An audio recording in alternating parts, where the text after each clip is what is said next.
नमस्ते बच्चों, my self Jaiswal sir. हम पढ़ रहे हैं class 9 science chapter structure of the atom. Now we have seen the Bohr's model of atom and we will now solve the in-text question of page number 49.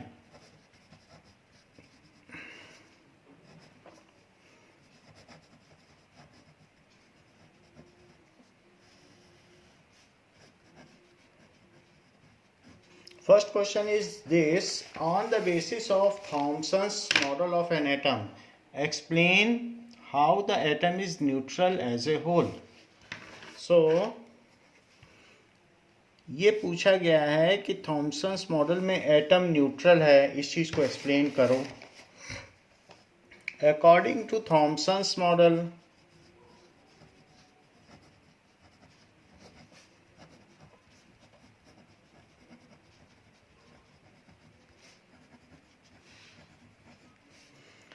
atom consists of a positively charged sphere. Atom is positively charged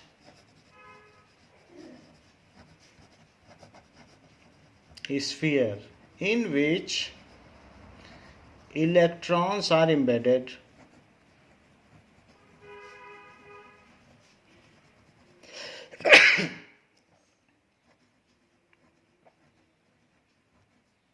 So electrons are embedded. Total positive charge of atom is equal to total negative charge of electrons. So total negative charge bear by जो भी इसमें होता है, वैसे तो जो beer है, beer bore born, तो इसकी जो पास्ट पार्टिसिपल फॉर्म है तो वो बॉर्न होगी the total positive charge born by all electron, जितना वो धारण करते हैं, born by all electrons is equal to total positive charge of atom.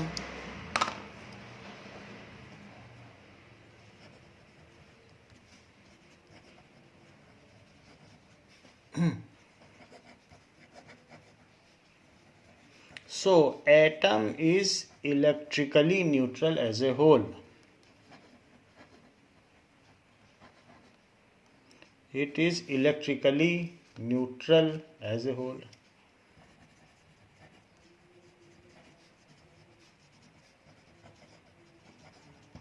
इस प्रकार से परमाणु पूर्ण रूपेण उदासीन है। Now next question is that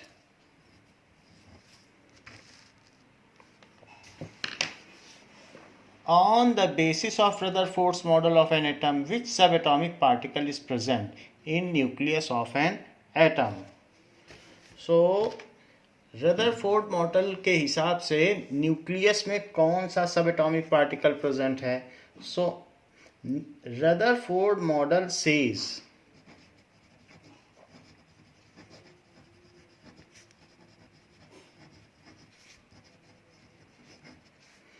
that atom's nucleus is positively charged sphere, so that nucleus consists of protons, उसमें protons हैं which are positively charged.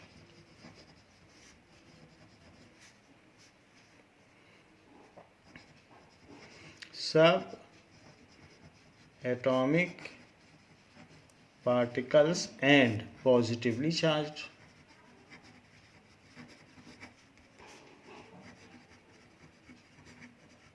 So वो positively charged होता है। थर्ड क्वेश्चन कहता है draw a sketch of bourse model of an atom with 3 shells. तो यहाँ पर जो आपकी बुक में बना है वो 4 शेल है, KLMN, बट हमको 3 शेल में बनाना है। सो नाउ 3 शेल के लिए सेंटर में एक न्यूक्लियस दिखा दीजिए, और first shell, second shell and third shell. So ये जो भी शेल्स होंगी ये कंसेंट्रिक होंगी इस तरीके से। सो this is model having 3 shells. आपको इसको कंपास से बनाना होगा जिससे सही आ जाए। So this is nucleus and these are energy levels और शेल। एनर्जी लेवल या इसे शेल कह सकते हैं, और इसी में लिख दें KLM। So these are shells, ऐसे आप दिखा दें these are energy levels. So this is Bohr's atomic model with 3 shells.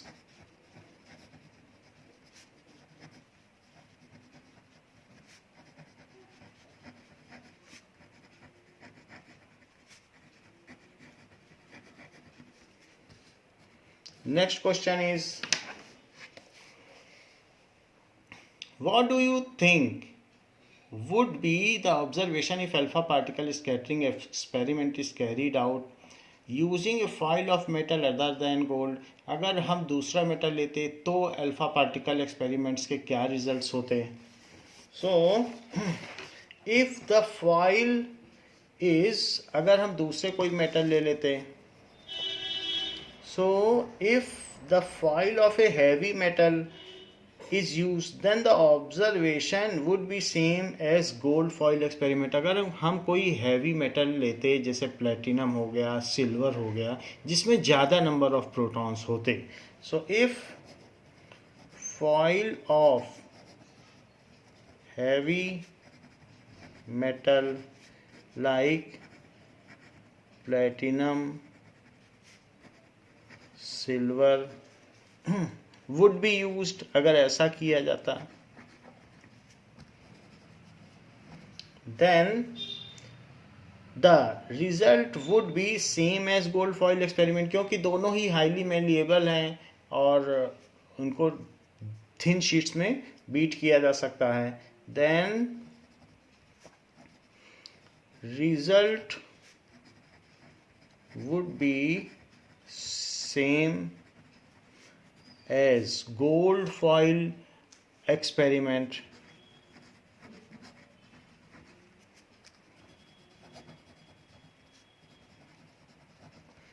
and if foil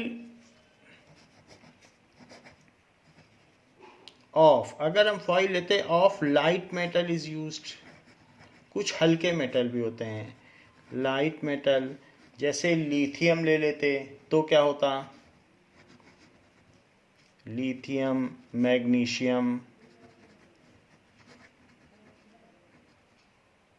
सो अगर ऐसा लिया जाता तो क्या होता,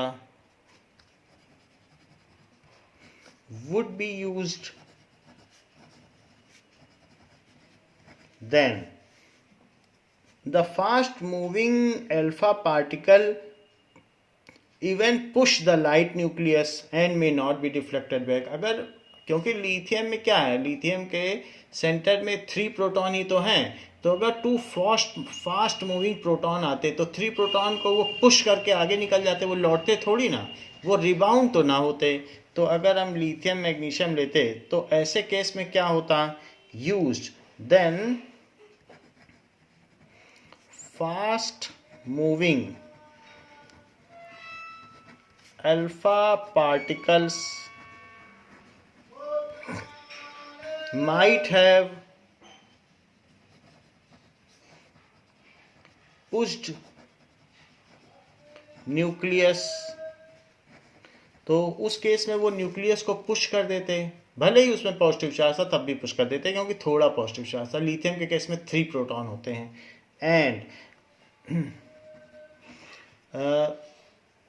would not have been rebound back, 180 degree पे डिफ्लेक्शन नहीं होता, and had not been any rebound, उनमें कुछ भी रिबाउंड ना होता तो एक्सपेरिमेंट अलग होते और फिर थॉमसन का हो सकता है मॉडल ही चल जाता, लेकिन उन्होंने गोल्ड फॉइल लिया और उसमें रिबाउंड हुआ, इसी से थॉमसन का मॉडल फेल हो गया. Now there are some more in text questions.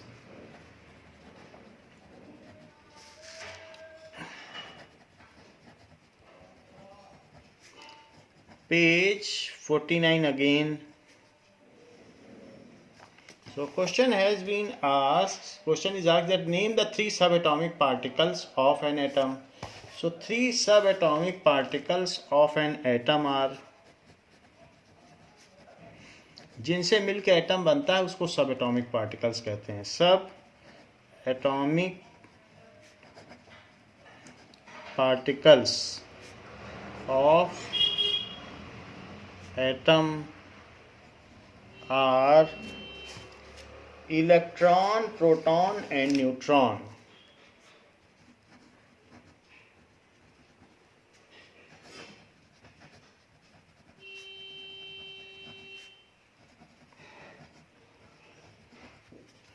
Second question says helium atom has an atomic mass of 4u and 2 proton in its nucleus. How many neutrons does it have? So helium का atomic mass 4u है. इसका क्या मतलब है? और ये भी बताया गया है कि इसमें 2 प्रोटॉन्स हैं. सो यहाँ पर बताया गया है एटॉमिक मास, जो एटम का मास होता है, atomic mass of helium, it is equals to 4u. 4u का क्या मतलब है? इलेक्ट्रॉन्स का मास कंसीडर नहीं किया जाता है, वो इतना हल्का होता है. So mainly proton and neutron की वजह से ही किसी भी एटम का मास होता है, क्योंकि प्रोटॉन 1840 टाइम्स हैवियर है और उसी पर एक इलेक्ट्रॉन बैठ गया तो न्यूट्रॉन बन जाता है. तो proton and neutrons are much heavier than electron, तो उन्हीं का मेनली मास होता है एटम में. जितने भी प्रोटॉन्स प्लस न्यूट्रॉन का मास है वही लगभग एटॉमिक मास होता है. So as atom has 2 proton, helium का atom 2 protons whose mass is 2u, एक प्रोटॉन का मास 1u होता है. So their total mass is 2u. तो एटॉमिक मास क्या होता है? जो भी किसी एटम का मास होता है वो क्या होता है? It is mass of all protons plus mass of all neutrons. तो न्यूट्रॉन्स का मास हुआ और प्रोटॉन्स का मास हुआ. मास ऑफ ऑल प्रोटॉन्स तो 2u है और एटम का मास 4u है. तो मास ऑफ ऑल न्यूट्रॉन्स क्या हुआ? सो 2u इधर आ जाएगा, तो 4u माइनस 2u, क्योंकि एक प्रोटॉन का मास 1u होता है तो 2 प्रोटॉन का मास 2u हुआ. Now it is equals to mass of all neutrons, तो 2u हो गया. Mass of all neutrons, as mass of one neutron is 1u, so number of neutrons is 2, क्योंकि एक न्यूट्रॉन का मास 1u होता है और सारे न्यूट्रॉन्स का मास 2u है. सो नंबर ऑफ न्यूट्रॉन्स क्या हो जाएंगे? Is equals to mass of all neutrons upon mass of one neutron.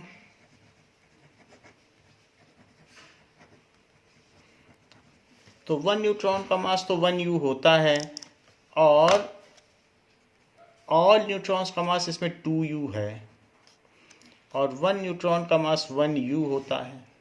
तो अगर हम इनको u को u से कट कर दें तो 2 आ गया number of neutrons. So there are 2 neutrons. तो हीलियम के सेंटर में 2 न्यूट्रॉन्स होते हैं और 2 प्रोटॉन्स होते हैं। ये हीलियम का सेंटर है। बाकी इसके चारों तरफ 2 इलेक्ट्रॉन रहते हैं। सो इनका मास 4u है। तो वो कह रहा है 2 प्रोटॉन है तो 2 प्रोटॉन का मास 2u हो ही गया। तो अब कितने न्यूट्रॉन बचे? तो 2 न्यूट्रॉन बचेंगे तभी 4u हो सकता है। 4 मेंबर का मास 4u होगा, एक मेंबर का मास 1u होता है। तो इसलिए नंबर ऑफ न्यूट्रॉन्स 2 न्यूट्रॉन्स होंगे। So number of neutrons are in helium atom is 2. Number of neutrons in He atom is equals to 2. Now, distribution of electrons in different orbits.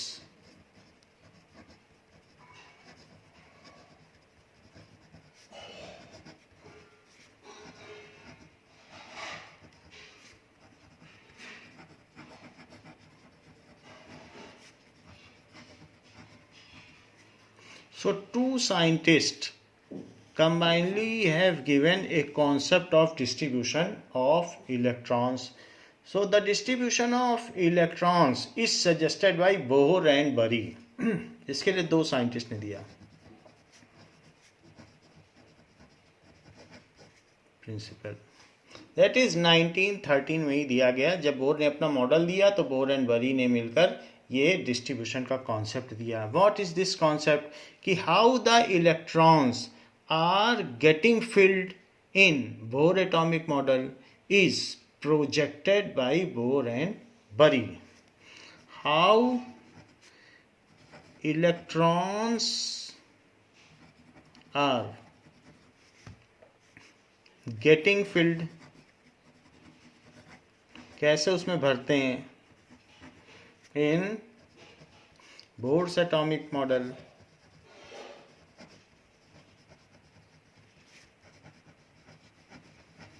इस projected कैसे भरे जाते हैं? इस गाइडेड बाय सर्टेन रूल्स। तो जो भी है so it is guided by certain rules as proposed by Bohr and Bury.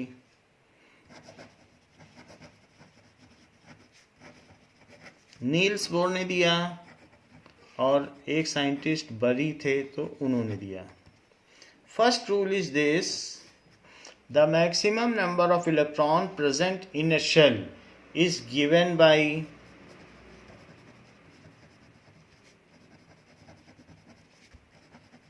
number of electrons present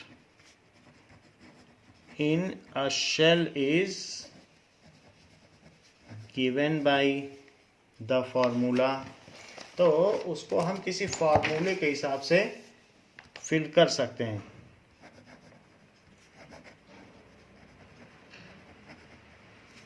to n square, where n is the orbit number, where n is the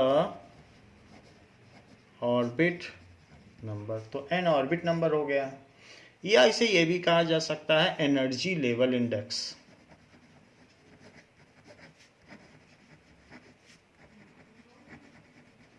उसको energy level index कहा जा सकता है जिसका number 1, 2, 3 से शुरू होता है। तो जो शेल है अगर वो K, L, M और N है सो N की वैल्यू 1, 2, 3, 4 और 2n स्क्वायर की वैल्यू क्या होगी? So that is 2 into 1 square, 2 into 2 square, 2 into 3 square and 2 into 4 square. That is 2, 8, 18, and 32. तो it is the maximum capacity of K, L, M and N shell. तो ये अलग अलग capacity हो गई K, L, M अलग अलग shell की. Now hence the maximum number of electrons in different shells can be this. तो ये अलग अलग मैक्सिमम कैपेसिटी हो सकती है. ये जो हमने दिखाया, this is maximum number of electrons which can be occupied in a given shell. Maximum number of electron can be accommodated in given shell. Second rule क्या है? The maximum number of electron that can be accommodated. ये तो बात है कि इतना इतना हो सकता है. फिर भी आउटर मोस्ट शेल में अगर मान लीजिए किसी में 3 शेल हैं तो आउटर मोस्ट में तब 18 नहीं होंगे. अगर 4 है तब तो थर्ड में 18 हो सकते हैं. जो सबसे बाहरी है उसमें हमेशा 8 ही होगा. So the maximum number of electrons, क्योंकि फिर ऑक्टेट रूल है, उसको इलेक्ट्रॉन देना है लेना है, उसी से उसकी वैलेंसी तय होती है कि so that it want to complete its octet. या इलेक्ट्रॉन दे के वो ऑक्टेट पूरा करता है. Metal completes its octet by releasing electron and non metal complete its octet by accepting electron. तो आउटर मोस्ट ऑर्बिट में हमेशा 8 इलेक्ट्रॉन ही रहेंगे. The maximum number of electrons that can be accommodated in outermost orbit is 8.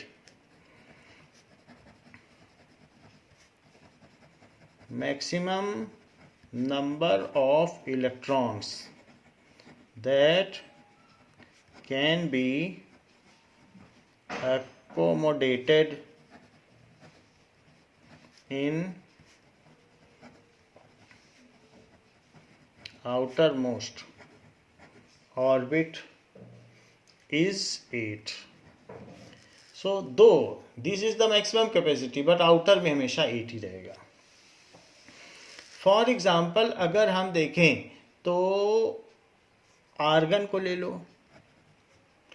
Argon में there it contains 18 electrons. तो 18 इसका number होता है. 18 proton, यहाँ प्रोटॉन लिखा जाता है. तो इसमें 18 इलेक्ट्रॉन भी हुए. तो इसकी कैपेसिटी 288 है. तो के शेल, एल शेल और एम शेल, तो आउटर मोस्ट में 8 ही होगा. 18 कभी भी नहीं होता है. तो इस तरीके से आउटर मोस्ट की ऑक्यूपेंसी 8 की होती है. अगर आप कैल्शियम ले लें तो कैल्शियम में 20 होता है. तो भी ये 2, 8, 8 और 2, ये 2 किसी को दे देगा. कहेगा 2 मेरे पास फालतू है, तुम ले जाओ, मैं 8 पूरा करूंगा. क्योंकि ये 18 नहीं पूरा कर सकता. इसको कौन 8 इलेक्ट्रॉन दे देगा? अगर आप सोचो 2, 8, 10 कर दें, यहाँ तो 18 है, यहाँ 10 कर दिया जाए, तो कोई इसको 8 इलेक्ट्रॉन देगा?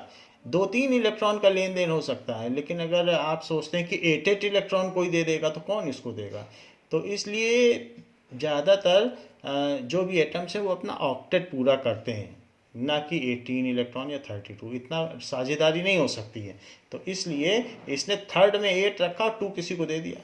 अगर ये अपने 2 इलेक्ट्रॉन किसी को दे देगा तो फिर इसके ऊपर आ जाएगा 2+ का चार्ज, क्योंकि इलेक्ट्रॉन निकल गए. ये दे देगा किसी को, ये मेटल है, और फिर ये आउटर मोस्ट में अपना ऑक्टेट पूरा कर लेगा. देखो 2 निकल गए, क्योंकि 2 निकलते ही इस पर 2 पॉजिटिव चार्ज आ गया. सेंटर में तो प्रोटॉन थे 2, तो क्योंकि सेंटर में 20 प्रोटॉन और 18 इलेक्ट्रॉन, ये 2 देने के बाद तो हर एक एटम अपना ऑक्टेट पूरा करना चाहता है.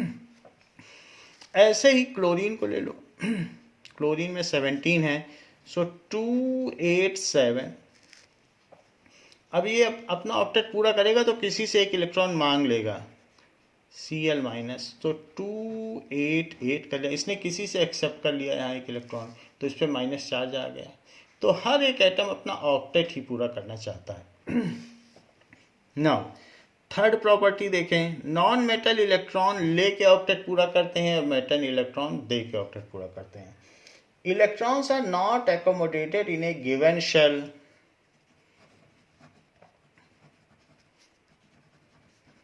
Not accommodated in a given shell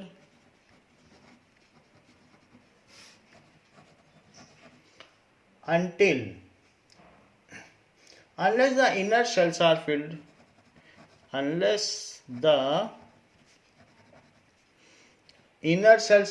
जब इनर सेल फिल होंगी तभी आउटर सेल में इलेक्ट्रॉन जाएगा। तो स्टेप वाइज मैनर में फिलिंग होती है। इनर शेल्स आर फिल्ड, जब तक कि इनर शेल फिल नहीं होगी आउटर में नहीं जाएगी, क्योंकि हमने ये बात देखी है कि मिनिमम एनर्जी लेवल किसका होता है, इनर शेल का। तो अगर ये न्यूक्लियस है तो सबसे पहले अगर इसके ऊपर हवा में इलेक्ट्रॉन घूमते रहते हैं तो कभी भी इलेक्ट्रॉन किसी भी शेल में जा सकते हैं और निकल भी सकते हैं। यहाँ तो निकले ही हैं, देखिए Ca2+ हो गया हवा में, इसने छोड़ दिए और इसने एक्सेप्ट कर लिए एयर से। वैसे तो इन्हीं के बीच लेना देना हुआ होगा, कैल्शियम ने दिए होंगे तो इसने लिए होंगे। यहाँ देखिए, तो सबसे पहले जो इलेक्ट्रॉन जाएंगे वो इस सेल को फिल करेंगे, 2 इलेक्ट्रॉन्स, स्टेप वाइज मैनर। जब ये फुल हो जाएगी अब सेकंड वाली में जाएंगे, तो सेकंड वाली में जाएंगे तो 1 2 3 4 5 6 7 8, ये नेक्स्ट 8 इलेक्ट्रॉन अब इसमें फिल हुए। अब और फिल होने हैं, मान लीजिए किसी के पास 12 ही इलेक्ट्रॉन है जैसे मैग्नीशियम, तो वो इसमें चले जाएंगे स्टेप वाइज मैनर। पहले K शेल फिल होगी, फिर L शेल फिल होगी, फिर N का नंबर आएगा। सो जब तक कि इनर शेल यानी लोअर एनर्जी लेवल जब तक फिल नहीं हो जाएंगी तब तक नेक्स्ट हायर वाली फिल नहीं होती, क्योंकि सब लोअर एनर्जी में जाना चाहते हैं, कोई हायर एनर्जी नहीं रखना चाहता। ज़्यादा एनर्जी होगी तो अनस्टेबिलिटी होती है, तो सब लोग चाहते हैं कि लो एनर्जी में रहें। So unless inner shells are filled, that is shells are filled in a stepwise manner. Shells are filled in a step wise manner. First K shell is filled, then L shell, then M shell, फिर N shell। इस तरीके से step wise manner में filling होती है। Now ये तो हो गया बोर एंड बरी रूल, ये 3 रूल्स हैं। Now atomic structure of first 18 elements as per Bohr's atomic model and as per Bohr and Bury principle, दोनों प्रिंसिपल को लगाकर ये डिपिक्ट किया जा रहा है।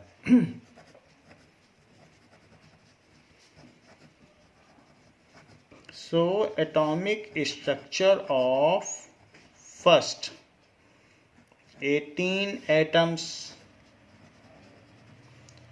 Is schematically shown below।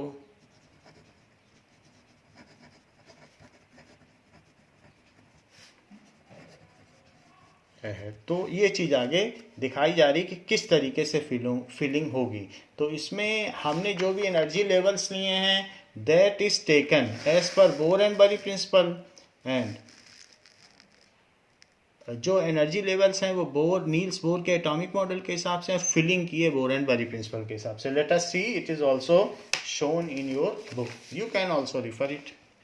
तो ये इसमें ये दिखाया गया है schematic atomic structure of first 18 elements. तो सबसे पहले क्या होगा, जो सबसे बेसिक एटम है वो हाइड्रोजन का है। हाइड्रोजन का एटम सबसे सिंपल है। हाइड्रोजन के एटम में 1 प्रोटॉन है और 1 इलेक्ट्रॉन। जितने इलेक्ट्रॉन मैं दिखा रहा हूँ उतने ही प्रोटॉन होंगे। तो इसमें आपको 1 इलेक्ट्रॉन दिखाया गया है तो सेंटर में 1 प्रोटॉन, ये न्यूक्लियस दिखाया जा रहा है। सो दिस इज हाइड्रोजन। फिर हाइड्रोजन के बाद नाउ जो सेकंड ऑर्बिट है तो मैं सेकंड लाइन में दिखा रहा हूँ, थर्ड ऑर्बिट है तो थर्ड लाइन में दिखाऊंगा। जिसमें वन शेल फिल है तो 1 में। अब देखो 2 ऑर्बिट बनाओ तो हाइड्रोजन और हीलियम, यहाँ हीलियम दिखा दीजिए कि अभी तो फर्स्ट शेल की मैक्सिमम कैपेसिटी कितने की होगी, 2 इलेक्ट्रॉन्स की। तो ये फर्स्ट शेल में 2 इलेक्ट्रॉन फिल हो गए। तो हाइड्रोजन हो गया, हीलियम हो गया। हीलियम में 2 इलेक्ट्रॉन्स एंड 2 इलेक्ट्रॉन्स हैं और यहाँ देखिए, so this is 2 electrons and 2 protons. Now third is lithium. Lithium में क्या होगा, लिथियम कंटेन्स 3 इलेक्ट्रॉन्स। जब फर्स्ट शेल पूरी तरीके से फिल हो गई है, then second shell starts filling. अब सेकेंड शेल में वन मोर इलेक्ट्रॉन आ गया फर्स्ट शेल। यही बोर एंड बरी का थर्ड लॉ है। When the lower shell is completely filled then only the next higher cell starts filling. जब के पूरी तरीके से भर जाएगी तभी एल में इलेक्ट्रॉन जाएगा। ये नहीं है कि के में एक चला जाए फिर यहाँ आ जाए, ऐसा नहीं होगा। के भर गई, हाइड्रोजन के बाद हीलियम नेक्स्ट वाला आया, तो अब उसके बाद फिर लिथियम आ गया। अब बेरिलियम में 4 इलेक्ट्रॉन है, तो अब बेरिलियम में कैसे फिल होगा। सेंटर में एक न्यूक्लियस दिखाओ और 2 शेल्स दिखाइए। सो ये बेरिलियम है। बेरिलियम में 4 इलेक्ट्रॉन एंड 4 प्रोटॉन है। तो पहले तो के शेल में 2 जाएंगे, फिर इसमें 2 जाएंगे। ये फिल हो गई तो 4 हो गए। 3 इलेक्ट्रॉन 4 इलेक्ट्रॉन, इसमें 3 इलेक्ट्रॉन है, इसमें 4 इलेक्ट्रॉन है। तो के शेल में 2, इसको ऐसे लिखा जा सकता है 2,2 2,1। ये इसकी फिलिंग का ऑर्डर है। ये है इलेक्ट्रॉनिक कन्फिग्रेशन। फिर बेरिलियम बोरॉन, तो बोरॉन में क्या होता है, बोरॉन कंटेन्स 5 इलेक्ट्रॉन। तो 5 इलेक्ट्रॉन कैसे भरे जाएंगे, के शेल में 2 डाल दो, जब वो फिल हो जाएगी तो नेक्स्ट शेल में डालना शुरू करो। नेक्स्ट शेल में 3 इलेक्ट्रॉन्स आ सकते हैं।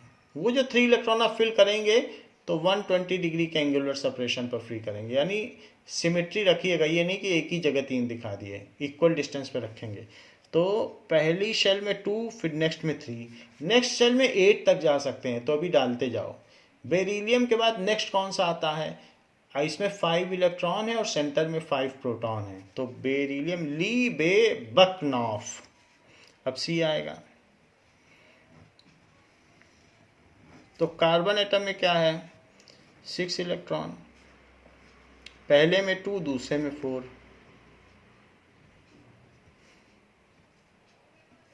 तो ये देखिए 4 हमने डाल दिए, तो 2 4। ये है इलेक्ट्रॉनिक कन्फिग्रेशन, इनका इलेक्ट्रॉनिक विन्यास कि कैसे कैसे किस किस शेल में कितने इलेक्ट्रॉन है, इसी को इलेक्ट्रॉनिक कन्फिग्रेशन कहते हैं। कि shell wise electronic distribution is known as electronic configuration. अब ली बे बक नॉफ एन, तो नाइट्रोजन में 7 इलेक्ट्रॉन होते हैं और सेंटर में 7 प्रोटॉन होते हैं। तो यहाँ पर न्यूक्लियस दिखाइए और 7 इलेक्ट्रॉन कैसे डिस्ट्रीब्यूट करोगे, के शेल में 2 इलेक्ट्रॉन, फिर 5 बच गए, उनको एल शेल में डाल दो। तो ये जब कंप्लीटली फिल हो गई के शेल, तो अब 5 यहाँ डालने हैं। तो 1 2 3 4 5, तो 5 है, 5 का डिस्ट्रीब्यूशन है।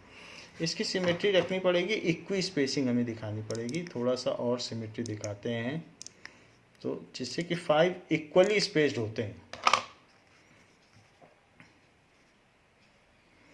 1 2 3 4 5 ऐसे दिखाइए। सब में इक्वल स्पेसिंग होगी तो ही मैक्सिमम स्टेबिलिटी होगी। तो NO ऑक्सीजन देखें, ऑक्सीजन में 8 इलेक्ट्रॉन होते हैं। तो अब कैसे दिखाएंगे,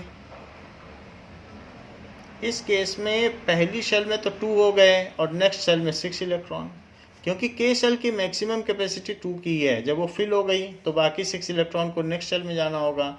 तो 1 2 3 4 5 6, ये इसका कन्फिग्रेशन हो गया। शेल वाइज हमने दिखा दिए। एफ के बारे में देखें तो 1 2, इसमें 9 इलेक्ट्रॉन होते हैं, सेंटर में 9 प्रोटॉन और आउटर में 9 इलेक्ट्रॉन। तो 2 इलेक्ट्रॉन्स यहाँ चले गए, फिर 2 और फिर 7 बचे, वो नेक्स्ट में जाएंगे, क्योंकि 8 तक तो जा ही सकते हैं। 1 2 3 4 5 6 7। नेक्स्ट क्या है, नियॉन। तो नियॉन में क्या होगा, नियॉन में 10 इलेक्ट्रॉन होंगे। तो 1 शेल एंड ये सेकंड शेल में फर्स्ट में 2 इलेक्ट्रॉन डाल दें और सेकंड में 8। 1 2 3 4 5 6 7 8। सो 2 8 फर्स्ट सेल में 2, सेकंड सेल में। तो ये जो चीज़ हमने दिखाई है नीचे वाली, ये चीज़ क्या कहलाती है? It is known as electronic configuration. ये जो हमने दिखाई है शेल वाइज इलेक्ट्रॉनिक डिस्ट्रीब्यूशन, तो उसको कहते हैं electronic configuration.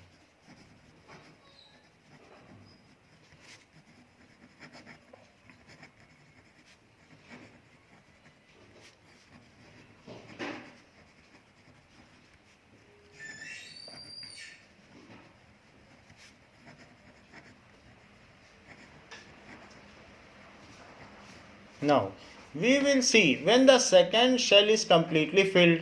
Now it is the turn of third shell, that is KLM shell. So अब M shell में इलेक्ट्रॉन जाएंगे। लीबे बकनॉफ नी ना मग आलसी पी एस कलर के का। तो नेक्स्ट शेल में अब हम जाते हैं 10 इलेक्ट्रॉन के बाद, अब 11 इलेक्ट्रॉन की बारी आएगी। तो अब हम इसमें नेक्स्ट शेल बनाना शुरू कर दें। 1 2 3 ऐसे 8 डायग्राम आप बना लें। 1 2 3 1 2 3 1 2 3 1 2 3 1 2 3 1 2 3। तो कितने फिगर हो गए? 1 2 3 4 5 6 7। एक और बनाना पड़ेगा, तो उसके लिए यहाँ बना लें नीचे 1 2 3। नाउ लीबे बकनॉफ नी, नेक्स्ट कौन सा होगा? सोडियम। सोडियम कंटेन्स 11 इलेक्ट्रॉन, और इसका कन्फिग्रेशन कैसा होगा? 2 8 1। पहले में 2, सेकंड में 8 और थर्ड में 1, क्योंकि 8 इसकी मैक्सिमम कैपेसिटी है सेकंड वाले की, फिर 1 नेक्स्ट में जाएगा। सो पहले में 2, नेक्स्ट में 1 2 3 4 5 6 7 8 और फिर एक 1 इसमें डाल दें। पहले में 2 नी ना मग, फिर मैग्नीशियम आता है, उसमें 12 इलेक्ट्रॉन होते हैं। ये सीक्वेंस वाइज है, अलग अलग एलिमेंट होते हैं। नंबर ऑफ इलेक्ट्रॉन बदलने से एटम बदल जाएगा, और एटम के बदलने से नया एलिमेंट बन जाएगा। तो मैग्नीशियम हो गया, दैट इज 2 8 2 1 2 3 4 5 6 7 8, फिर 2, थर्ड में 2 डाल दें। तो मैग्नीशियम और सोडियम की अलग अलग प्रॉपर्टी। सोडियम को पानी में डाल दो तो आग लग जाती है, फ्लेम, और जबकि मैग्नीशियम से फुलझड़ी बनाई जाती है। जो फुलझड़ी हम दीपावली में जलाते हैं वो सब मैग्नीशियम है। सो सबकी अपनी प्रॉपर्टीज़ हैं। सो अब इसके बाद नी ना मग आल, एल्यूमिनियम में 13 इलेक्ट्रॉन, दैट इज 2 8 3। तो पहले में 2,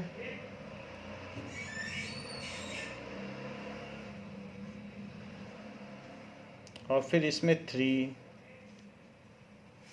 2 8 3। नीना मग आल सी 2 1 2 3 4 5 6 7 8, और फिर इसमें 14 इलेक्ट्रॉन 2 8 4। सो 1 2 3 4। पी इसमें 15 फॉस्फोरस, सिलिकॉन में 14 इलेक्ट्रॉन, फॉस्फोरस में 15 इलेक्ट्रॉन। पी एस जो रोड डिवाइडर होते हैं उनके बीच में जो चमकता रहता है उसमें फॉस्फोरस भरा होता है। पी एस सल्फर, उसमें 16 इलेक्ट्रॉन। जैसे येलो कलर का सल्फर होता है नॉन मेटल, प्याज लहसुन इन सब में जो ज़्यादा स्मेल करने वाली चीज़ें उनमें सल्फर पाया जाता है। और C L that is 17 electron. तो इनका कैसे कन्फिग्रेशन होगा? 2 8 5।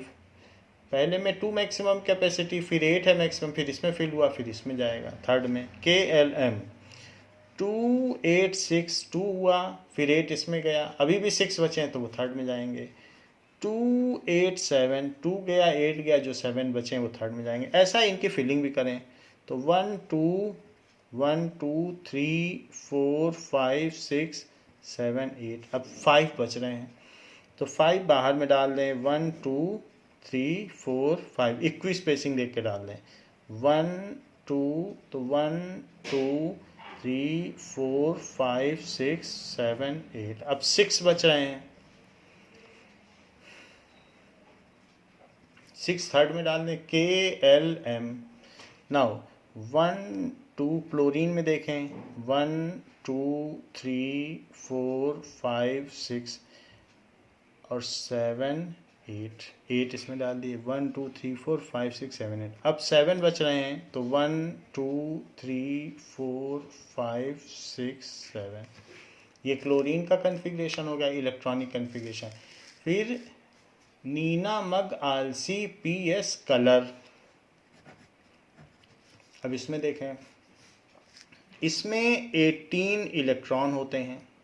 सो इट कंटेन्स 18 इलेक्ट्रॉन, तो इसका कैसा कन्फिग्रेशन होगा? 2 8 8 2 8 फिर 8, 1 2 1 2 3 4 5 6 7 8, फिर 8 इसमें भी डालें। 1 2 3 4 5 6 7 8, तो हम इसकी निमोनिक्स याद कर लें कि हा ही लीबे बक नॉफ नीना मग आलसी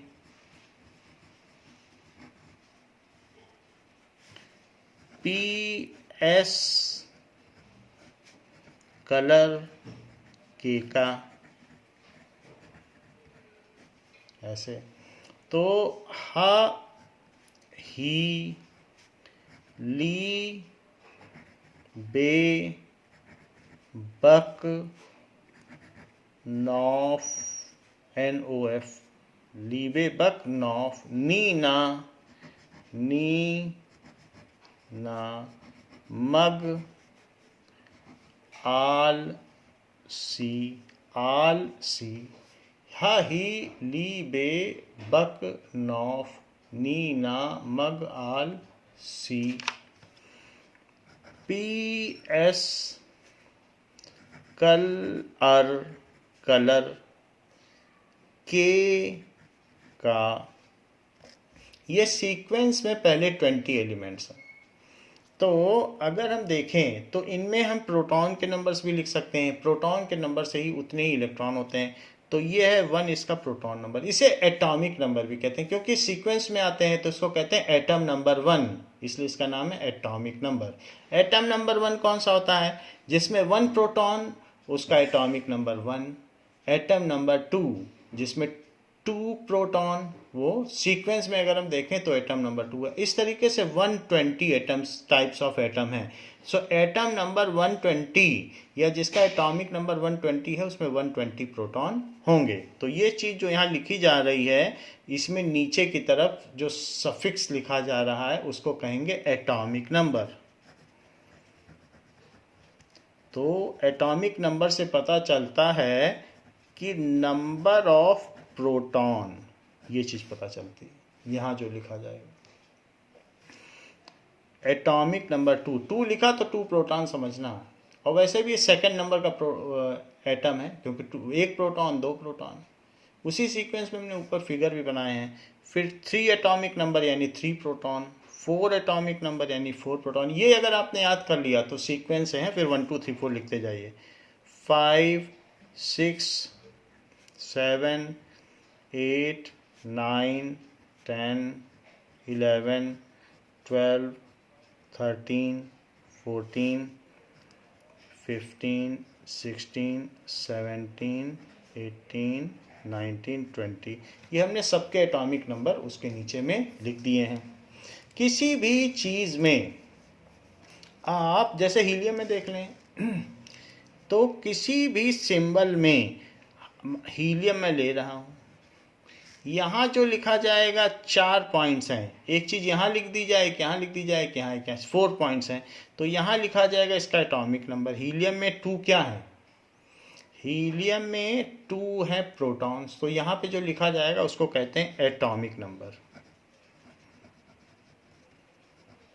किसी एटम के चारों तरफ 4 प्लेस होते हैं, देखो यहाँ 2 लिखा, यहाँ 4 लिख दिया, इसको कहते हैं number of protons plus neutrons.